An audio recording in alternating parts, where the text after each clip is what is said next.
వరంగల్, నల్గొండ, ఖమ్మం ఉపాధ్యాయ MLC ఎన్నికకు పలువురు నామినేషన్లు వేశారు. వివిధ ఉపాధ్యాయ సంఘాల నేతలు, స్వతంత్ర అభ్యర్థులు నామినేషన్ పత్రాలను రిటర్నింగ్ అధికారి ఇలా త్రిపాఠికి అందజేశారు. యూటీఎఫ్ తరపున ఎమ్మెల్సీ అలుగుబెల్లి నర్సిరెడ్డి, టీపీయూఎస్ అభ్యర్థి సరోత్తం రెడ్డి, పీఆర్టీయూ అభ్యర్థి శ్రీపాల్ రెడ్డితో పాటు స్వతంత్ర అభ్యర్థి హర్షవర్ధన్ రెడ్డి నామినేషన్ దాఖలు చేశారు. 5 నుంచి 10వ తరగతి వరకు పెట్టారు. 4 లక్షల మంది పిల్లలు చదువు చెప్తున్నారు. 60 లక్షల మంది పిల్లలు తెలంగాణ రాష్ట్రంలో ఉన్నారు. అత్యధికంగా చదువు చెప్పే జిల్లా పరిషత్, మండల పరిషత్, ప్రభుత్వ గిరిజన సంక్షేమ పాఠశాలలు పట్టించుకోవటం లేదు. అది సరైనది కాదని చెప్పాము. ఆ పద్ధతిలో నడకయాత్ర చేశాము.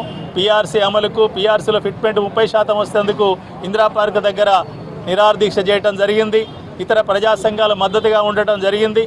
ఆ పద్ధతిలో ఈ ప్రభుత్వం పోయిన డిసెంబర్లో కొత్త ప్రభుత్వం ఏర్పడిన తర్వాత వెంటనే వాళ్ళతో ప్రాతినిధ్యాలు చేసి పదోన్నతులు ఇస్తామన్నా, బదిలీలు చేస్తామన్నా టెట్ అనే సమస్య ప్రధానంగా వచ్చినప్పుడు ఢిల్లీలోని ఎన్సిటి సెక్రటరీని కానీ చైర్మన్ యొక్క అపాయింట్మెంట్ తీసుకొని టెట్ సమస్య పరిష్కారం చేసి తెలంగాణ రాష్ట్రంలో 22,000 పైగా ఉపాధ్యాయులకు పదోన్నతులు, అందులోనే పండిట్లు, పీట్ల పదోన్నతులు కూడా ఉన్నాయి.